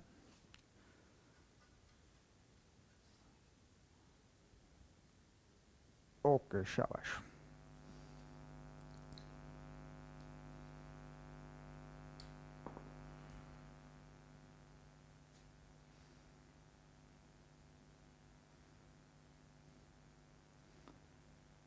चलिए यहाँ है योग की सीमा के रूप में सबसे पहले इस चैप्टर में एक चीज़ आ जाती है। समाकलन के गुण हमने समझे हैं, योग की सीमा के रूप में मान ज्ञात करना, इस चीज़ को थोड़ा सा हमें समझना है। और अगर मान लीजिए कोई सवाल बनता है बोर्ड एग्जाम में तो छोटा सवाल बनेगा, बहुत बड़ा नहीं बनेगा। और इसकी तरकीब क्या है, मेथड क्या है, योग की सीमा के रूप में समाकलन का मान निकालना। तो योग की सीमा के रूप में निश्चित समाकलन, निश्चित समाकलन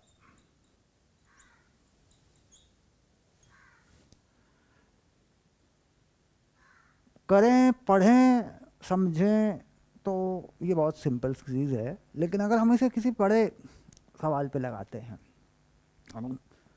वहाँ पर क्या होता है कि जो बीजगणित में श्रेणियाँ होती हैं उनके योग की ज़रूरत पड़ जाती है। तो सबसे पहले हम क्या करते हैं, इसको एक ऐसे सवाल पे लगा लेते हैं कि आ जाए बोर्ड एग्ज़ाम में तो उस लेवल पे आए कि भाई ऐसा आना चाहिए, बड़ा सवाल एक 3 नंबर में 4 नंबर में बनेगा वो भी आ जाए, और जो कंसेप्ट है वो हम सीख भी लें। तो सबसे पहले मैं ले रहा हूँ इसका एग्जाम्पल, आई बराबर एक्स स्क्वायर डी एक्स, और ये ले लिया मैंने 2 से 4, योग की सीमा के रूप में। अब यहाँ पर क्या हो रहा है कि सबसे पहले मुझे ये पता है कि एक्स स्क्वायर का एक फलन, एक्स स्क्वायर जो कि परवलय है, अक्सर हम परवलय का, सरल रेखा का साइन और कॉस का यूज करते हैं सीखने में, क्योंकि ये चीज़ें हमारी कई बार पढ़ी हुई होती हैं तो ये हमें सिखा देती हैं। फिर बाकी हम बाकी क्वेश्चन पे उसको लगा लेते हैं। अगर 2 से 4 में इस परवलय की बात करूं, या इस परवलय या इस एक्स स्क्वायर का जो फलन है इसके क्षेत्रफल की बात करूं, तो सबसे पहले मैं उसके n टुकड़े कर देता हूँ। जैसे मान लीजिए इस विधि को समझना है, एक बार समझ में आ गया तो बेटा याद हो जाएगा, फिर कोई टेंशन ही नहीं। जैसे मान लो ये x है और ये हो गया fx जो कि x स्क्वायर है, और मैंने कहा 2 से 4, तो मैं इसे यूँ कर देता हूँ कुछ थोड़ा सा, ये 2 और ये 4 ऐसे बना दिया, ये 2 और ये 4। अब मैं इन टुकड़ों को जोड़ूंगा, मैंने छोटे छोटे छोटे n टुकड़े कर दिए, तो जाहिर सी बात है कि अगर मैं कहीं कोई टुकड़ा लेता हूँ ऐसे, क्षेत्रफल का कोई टुकड़ा लेता हूँ ऐसे, ये छोटा सा टुकड़ा मैंने लिया, ये क्षेत्रफल का टुकड़ा मैंने लिया ऐसा, तो इस टुकड़े का इस टुकड़े की जो ये मोटाई है इसको मैंने लिख दिया h, और h h h h h जोड़ते हुए गया, यानी पहला हिस्सा बना बच्चों, ये पहला हिस्सा, यहाँ से यहाँ तक कोई वैल्यू बनी, ये बना f, और जो शुरुआत हुई है, बिल्कुल शुरुआत हुई है 2 पे शुरुआत हुई है, ठीक, तो ये बना f 2 प्लस h, और यहाँ पर जो बना बिल्कुल 2 पे जो बना वो बना f 2। इसके बाद आगे वाला जो बना यहाँ देखो, यहाँ 1h 2h 3h 4h, वो बना f 2 प्लस 2h। इसी तरीके से ये सारे टुकड़े बने, कितने टुकड़े हैं, n टुकड़े हैं कुल मिला के, तो ये सारे टुकड़े बने, जोड़ते जोड़ते मैं गया f 2 plus n minus 1 h, बेटा ये ऐसे यहाँ तक मुझे जोड़ा मैंने, यानी पहला दूसरा n माइनस 1 तक, क्योंकि जब एक है नंबर वो भी n में शामिल है, तो h कितनी बार लगेगा, देखो यहाँ 1, यहाँ 2, यहाँ 3 है ना, देखो 1 में h है ही नहीं, इसमें दूसरे पद में 1h है, तीसरे पद में 2h है, तो फाइनली अगर मैं पूरे n टुकड़े बनाऊंगा तो 2n माइनस 1h आएगा। h टुकड़ों में मैंने तोड़ रखा है। अब ये जो h है ये मैंने क्या किया हुआ, ये मैंने किया हुआ है 4 माइनस 2 बटे n, यानी ये 4 से लेके 2 के बीच की जो x अक्ष पे जो ये दूरी कहें, इसको जो भी कहें, है ना, इसको मैंने n टुकड़ों में तोड़ रखा है। तो h क्या है, फिर एक टुकड़े की मोटाई क्या है, ये वाली जिसको मैं h कह रहा हूँ, ये है upper limit minus lower limit बटे n, तो यानी यहाँ का जो h है वो है 2 बटे n, क्योंकि तो क्लियर हो गया कि h जो है वो 2 बटे n है, यानी किसी भी लिमिट में, यहाँ कोई भी लिमिट मान लीजिए हम लगाते हैं 2 से 4 है, जैसे यहाँ पर ये, तो h है 4 माइनस 2 बटे n, ठीक। अब इसके बाद ये सारी की सारी चीज़ें मैंने जोड़ी, ये सब टुकड़े मुझे जोड़ने हैं, यानी सारे समाकलन मुझे जोड़ने हैं, ठीक। अब इनको मैं क्या करूँगा, इनके इस क्षेत्रफल को मैं कैसे निकालूंगा बच्चों, मुझे हर बार इसे h से गुणा करना पड़ेगा, क्योंकि ये वैल्यू क्या है, f2 प्लस h, यानी यहाँ तक की वैल्यू, f2 प्लस 2h, यानी यहाँ तक की वैल्यू, एक नंबर आगे तक की वैल्यू, और साथ साथ मुझे गुणा करना पड़ेगा, किससे, h से गुणा करना पड़ेगा मुझे। तो कुल मिला के अगर मैं ये सारे क्षेत्रफल जोड़ूं तो मेरे पास एक चीज़ आ जाती है 4 माइनस 2 लिमिट n अनंत, भाई n कितने, मैं कितने टुकड़े करूंगा इसके, मैं तो इसके अनंत टुकड़े करूंगा, इन्फिनिट तक मैं टुकड़े करूंगा इसके। उसके बाद लिमिट है ना 1 बटा n ऐसे, और ये सारे के सारे पद जो है मैं जोड़ूंगा, f2 plus h, f2 plus 2h, और कहाँ तक जोड़ दूंगा, f2 plus n minus 1 h तक मैं इन सब पदों को जोड़ दूंगा ऐसे। अभी जो 1/n है, ये 1/n है, यानी ये पूरा का पूरा जो मामला है ये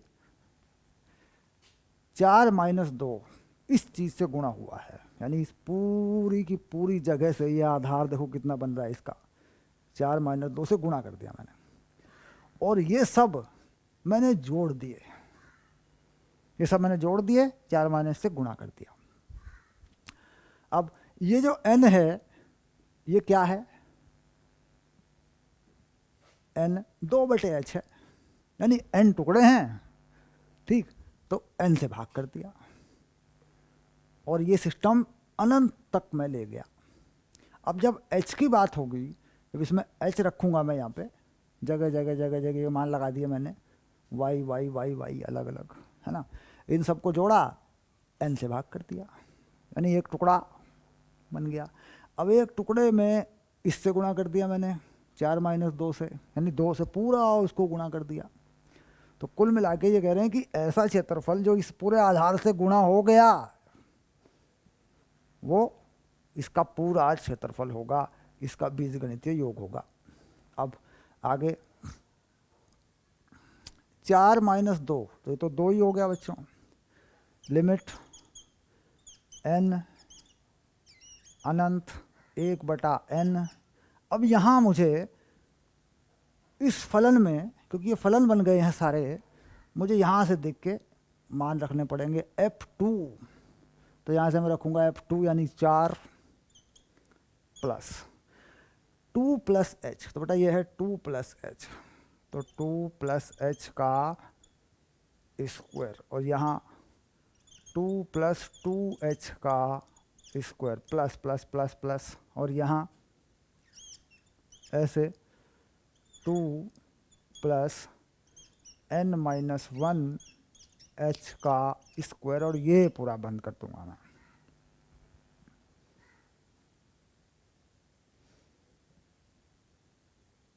ओके, डन।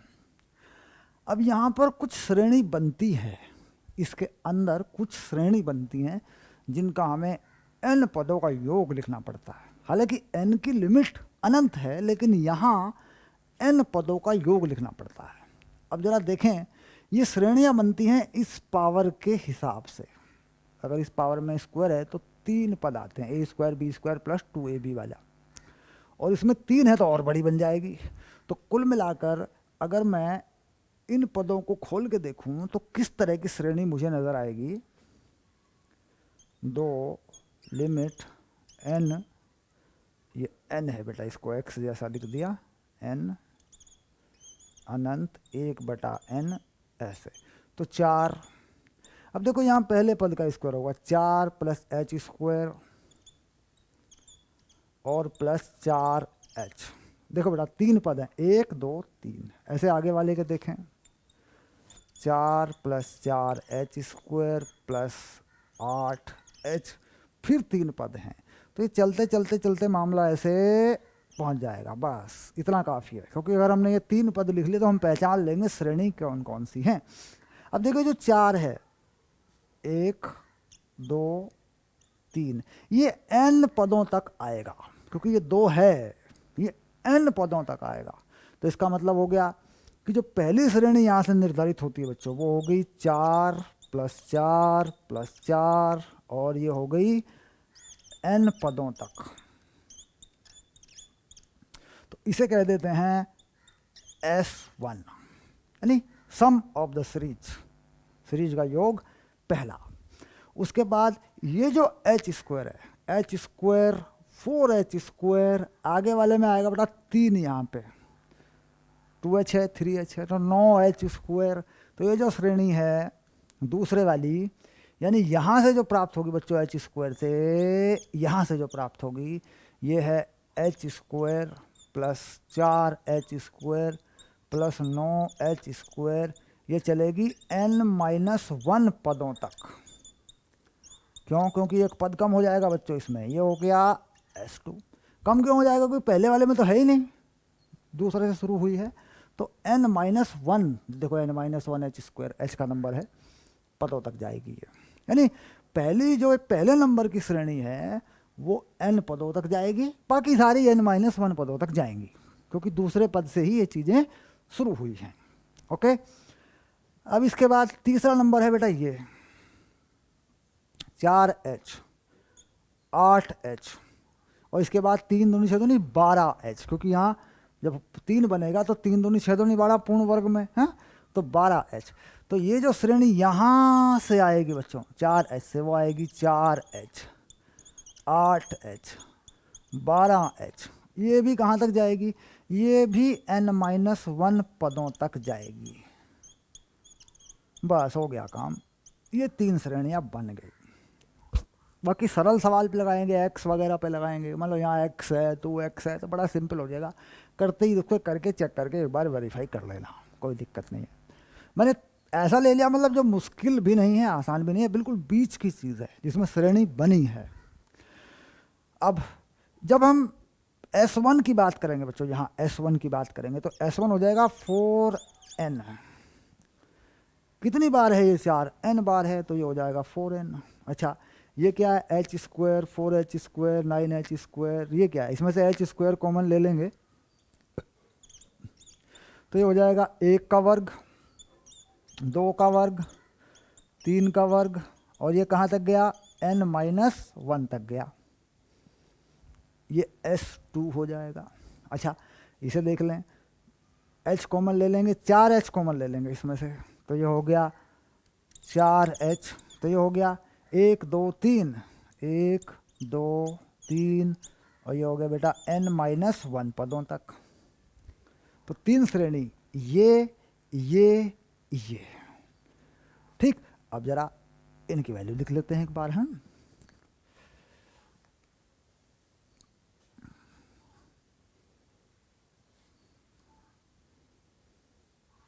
ओके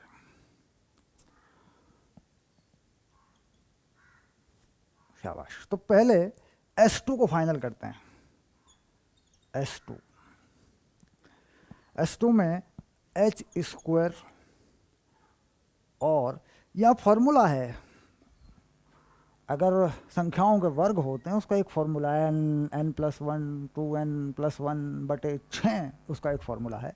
तो n तक नहीं जाना, n-1 तक जाना है। तो ये हो गया फॉर्मूला n-1 n+1 तो ये n हो जाएगा। फिर होता है 2n+1 तो वो हो जाएगा 2n-2+1 तो 2n-1। ये देखो बेटा, और ये नीचे होता है 6, ऐसा हो गया। ये फॉर्मूला याद दिला दूं, 1 का स्क्वायर 2 का स्क्वायर 3 का स्क्वायर ऐसे चलता जाए n का स्क्वायर तक, तो बेटा ये होता है n+1 2n+1/6। तो यहाँ पर हमें n तक नहीं जाना, n-1 तक जाना है। तो n की जगह पे क्या लगा देंगे? n-1। तो n-1 लग गया, ये रहा पहला पद। उसके बाद यहाँ n-1 लगाऊंगा तो 1 कट देगा, n आएगा। यहाँ 2n-2 हो जाएगा, क्योंकि n की जगह पे n-1 लगाऊंगा ना तो 2n-2 हो जाएगा, तो 2n-1 हो जाएगा। तो ये फार्मूला यहाँ लगा, बीजगणित का फार्मूला हटा दिया इसको, ये भी तैयार हो गया। अब इसके बाद नीचे की स्थिति बनी S3, ये है 4h और ये है एक समांतर श्रेणी, यानी 1+2+3 कुछ भी। कहाँ तक जाना है? ये भी n-1 तक। तो ये कितनी हो जाएगी? ये हो जाती है n-1/2, यानी ये हो जाएगी n और n-1/2, ऐसा हो जाएगा ये। ओके बच्चों, तो ये पूरी की पूरी चीज़ जो है इस तरीके से बन गई। अब ये जो h है, ये जो h है, ये यहाँ पर भी है, यहाँ पर भी है और यहाँ पर n है ना। अब h क्या है? h क्या है? तो h का फाइनल किया था हमने कि भाई n टुकड़ों में तोड़ा गया लिमिट को, तो h है 2/n, ये h है। अब वो h वहाँ लगाओ, उसके बाद इसे हल करो, ठीक। अब उसके बाद इन वैल्यूज़ को यहाँ इस ब्रैकेट में डाल दो, ये ब्रैकेट है पूरा, ये पूरा योग है, इसमें डाल दो इसको। तो इसका मतलब हो गया कि भाई ये जो चीज़ है इसे यहाँ से हटा दें। ये देखो बच्चों, ये हटा दी मैंने, ये हटा दिया मैंने,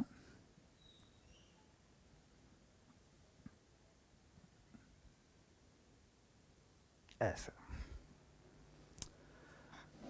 तो पहला क्या था 4n, ये रहा 4n। इसके सही होने का मतलब है कि ये n से n कटेगा जब ये अंदर जाएगा, पहली चीज़ ये ध्यान रखनी है बच्चों।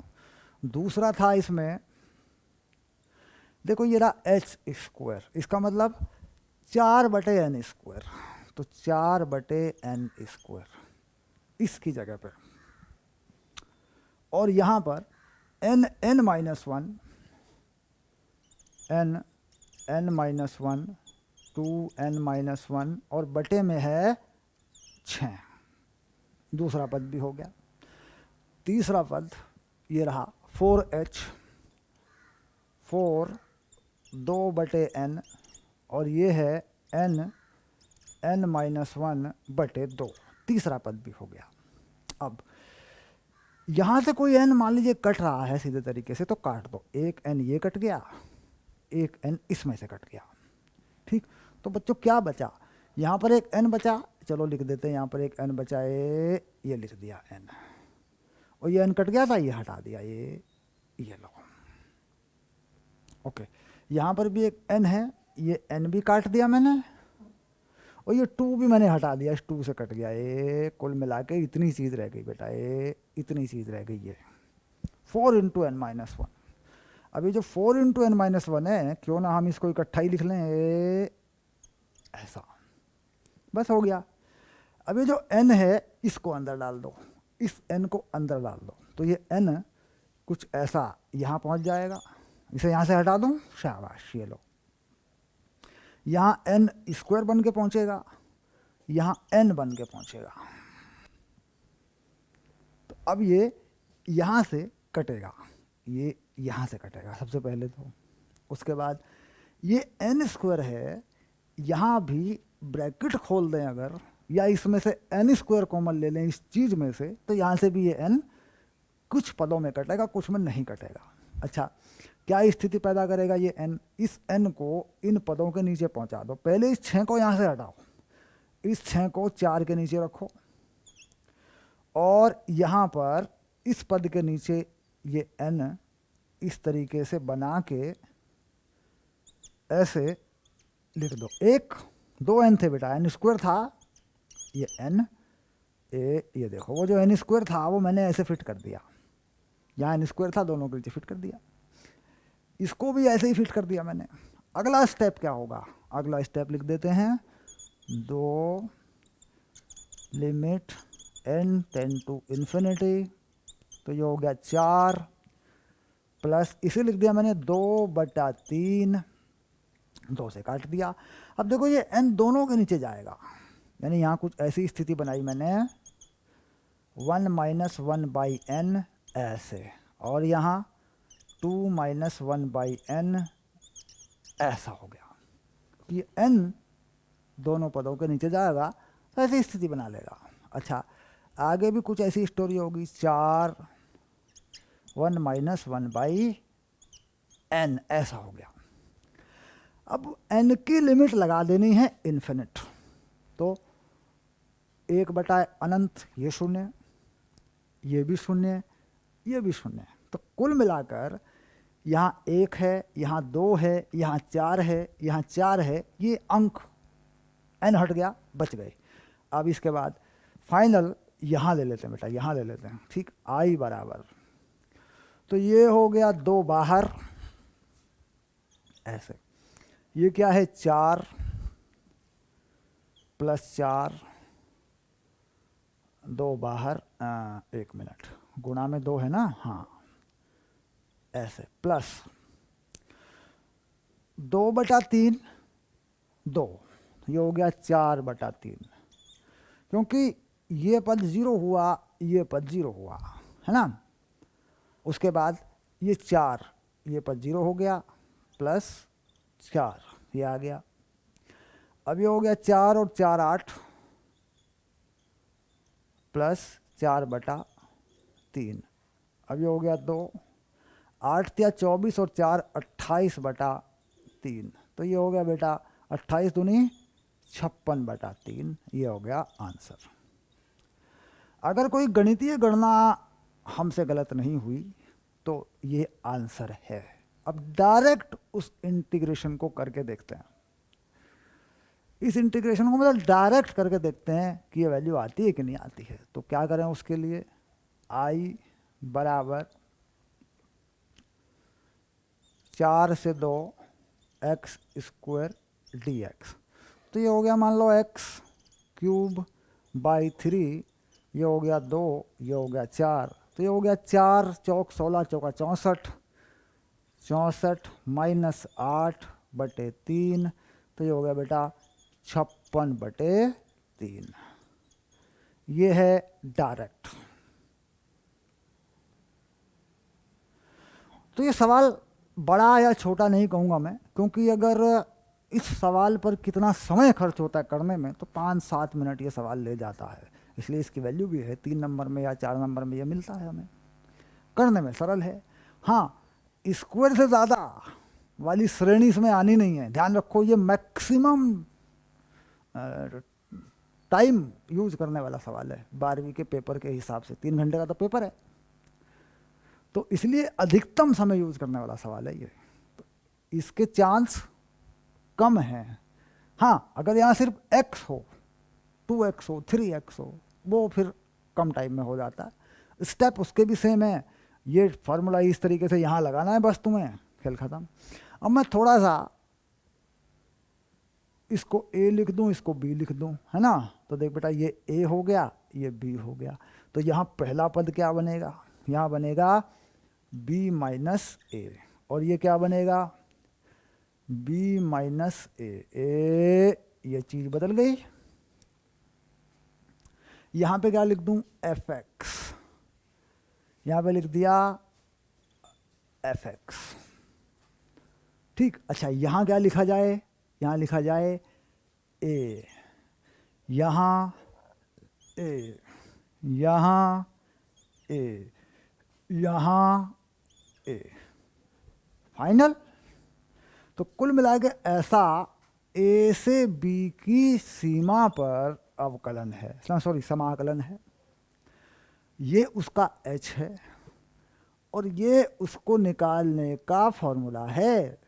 यानी बाकी सारी चीज़ें किसी भी सवाल में कुछ भी आए, इस फॉर्मूले पे डाल दो,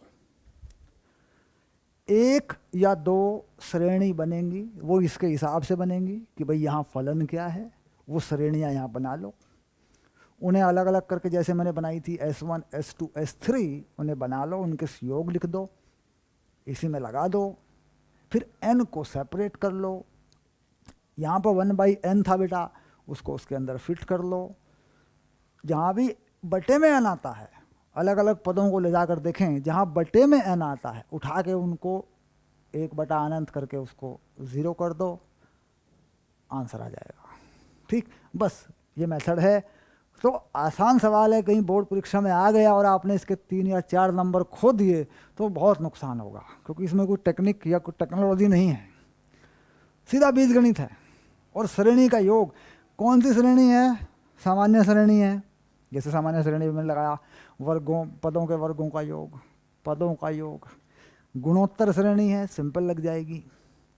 तो समांतर श्रेणी, सामान्य श्रेणी या गुणोत्तर श्रेणी, बस, इससे ज़्यादा नहीं। चलो बच्चों, अब इसके आधार पे एक छोटा सा सवाल और कर लेते हैं। इस फॉर्मूले को यहाँ से छोड़ते हैं, बाकी क्वेश्चन नीचे लिख देते हैं और बस करके उसको फाइनल कर देते हैं कि दरअसल कैसे होगा। इसको चेंज करना है थोड़ा सा बस।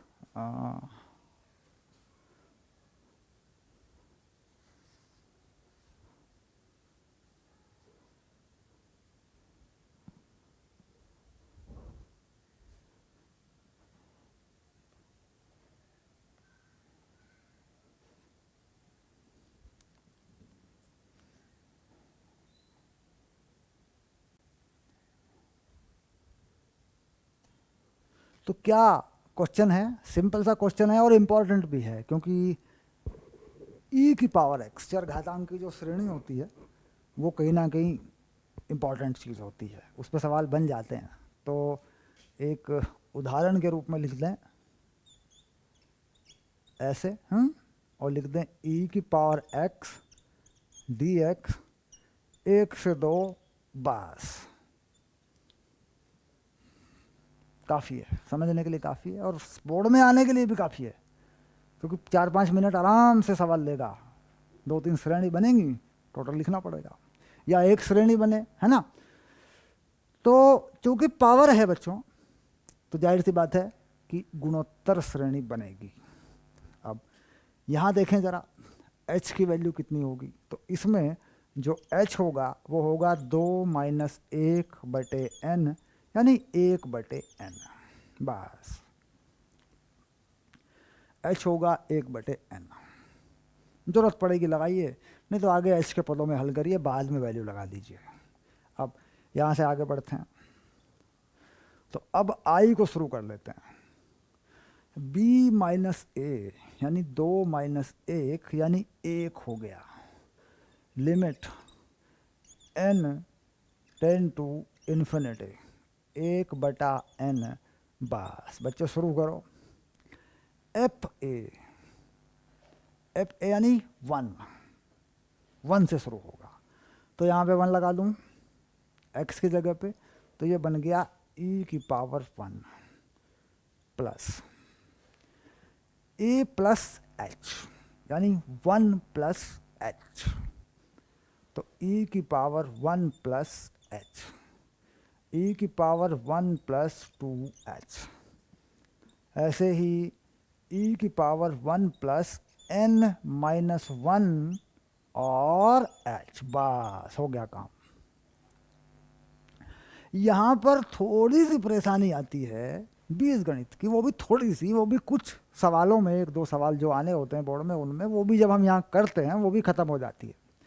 अब यहाँ से जो e की पावर h के पद हैं उनको अलग कर दें, और जो e के पद हैं उनको अलग कर दें। यानी यहाँ हम ये स्टोरी लगा दें, ये 1 तो 1 हुआ, limit x tend to infinity 1/n, तो मैं e की पावर h ऐसे गुणा में लिख दूं पावर को बच्चों, e की पावर 2h, और क्योंकि ये प्लस है बेटा तो ऐसे लिख सकते हैं, और ऐसे e की पावर n माइनस 1 और h, ये आ गया। अब इस पूरे सिस्टम में से अगर तुम लेना चाहो तो e कॉमन है, क्योंकि ये जमा में पावर है, प्लस में है तो गुणा में आ जाएगा। देखो ऐसे जगह जगह जगह गुणा में आएगा, तो इसका मतलब ये e बाहर हो गया, तो e बाहर हो गया। लिमिट बेटा इस e को चाहे यहाँ लिखो चाहे यहाँ बाहर लिख करके लिख लो, इससे कोई फर्क नहीं पड़ता, क्योंकि e पे कोई अब वैल्यू पे कोई कहीं कोई बंधन नहीं है, वो कांस्टेंट वैल्यू है, बाहर आ गई है। अब n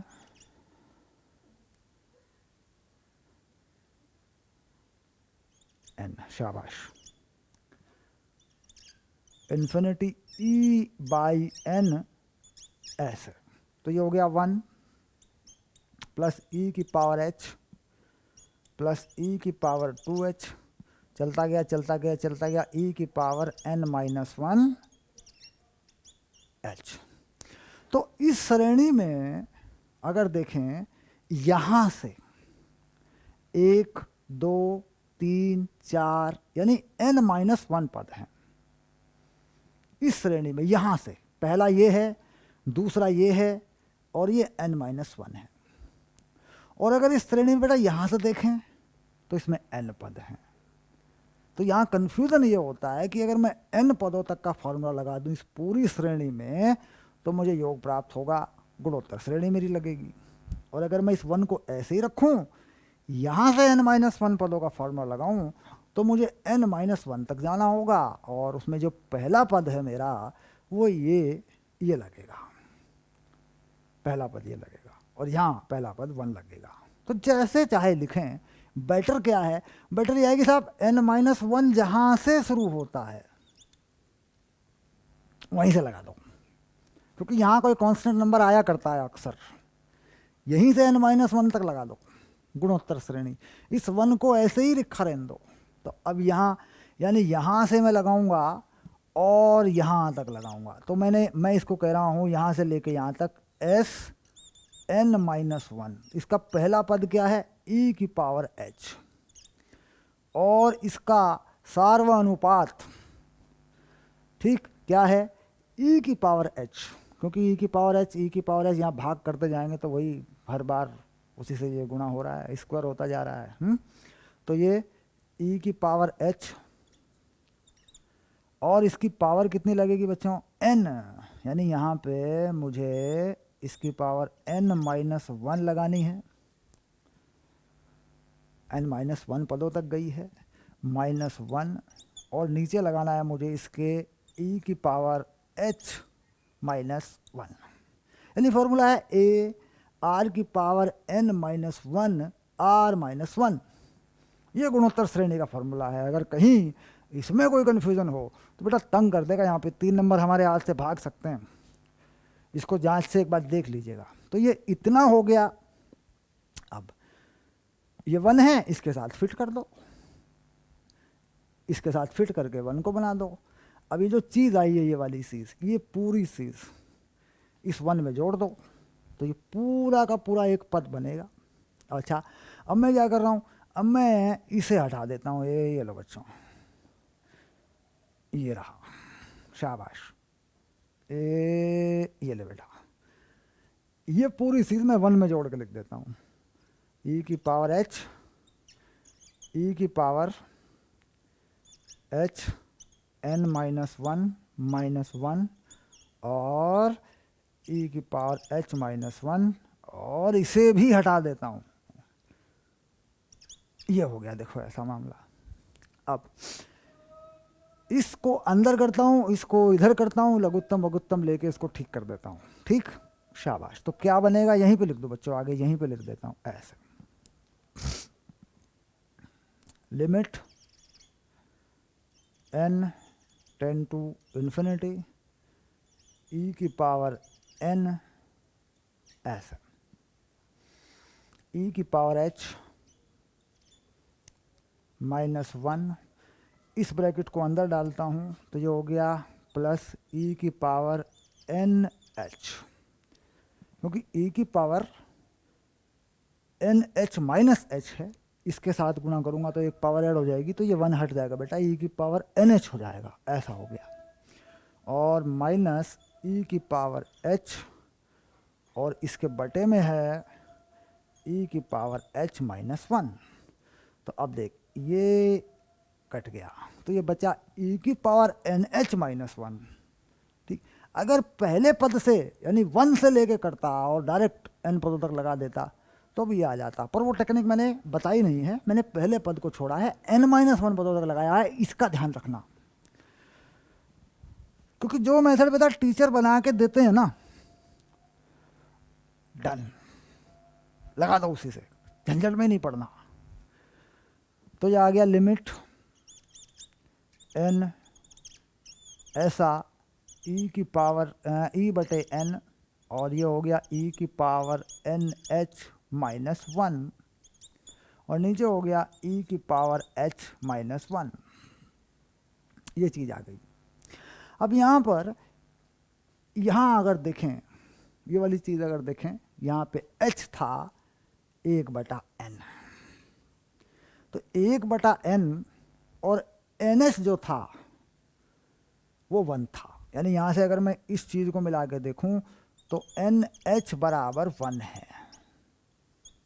ये देखो, यानी यहाँ पे ये वैल्यू 1 है, और e की पावर h 1/n क्या है, ये h है। तो यानी ये जो टर्म है ये मॉडिफाइड होगी बच्चों। इसको मैं यहाँ पर मॉडिफाइड कर दूंगा बेटा, इस जगह पे देखो, यहाँ आ जाओ ऐसे, इस टर्म को। तो limit h tend to 0 E H, E 1/n है बेटा, h हो गया, और ब्रैकेट में ई माइनस 1 हो गया, और नीचे हो गया ई की पावर h माइनस 1। अभी देखो, ई की पावर h माइनस 1 और h है, इस h को बेटा यहाँ से हटा दो और इसके नीचे लिख दो ऐसे, ये देखो ऐसे लिखा मैंने, ऐसे यहां पर। तो ये तो 1 हो गया। h की लिमिट देखो, e की पावर h माइनस 1/h, ये तो 1 हो गया। तो फाइनली आंसर आया e माइनस 1।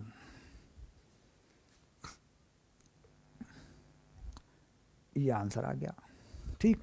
और यहाँ से लगा लें, e की पावर x का e की पावर x ही रहेगा, तो ये e की पावर स्क्वायर माइनस ई, और एक e बाहर पड़ा है बेटा, ये रहा वो e, और ये रहा e। तो ये हो गया आंसर। डायरेक्ट इसमें डाल के देखें तो ई स्क्वायर माइनस ई होगा, तो ये वैल्यू आ जाएगी, है ना। तो खैर वो तो बाद में चेक हो जाता है कि मेरा आंसर सही है नहीं, पहले इसे सॉल्व करके देख लेते हैं बाद में रफ कॉपी में, और फिर मिला के देख लेते हैं। कोई गलती मान लो आंसर नहीं मिल रहा है तो इन श्रेणी वरेणी में कोई गलती हो गई होगी, लेकिन ध्यान रहे ऐसे सवाल को रीचेक नहीं किया करते। अगर समय है, पेपर ख़त्म होने के बाद अगर टाइम है, तो इसे रीचेक किया करते हैं बेटा, इसे रीचेक नहीं किया करते। ये इतना समय खा जाएगा, पेपर ख़राब हो जाएगा।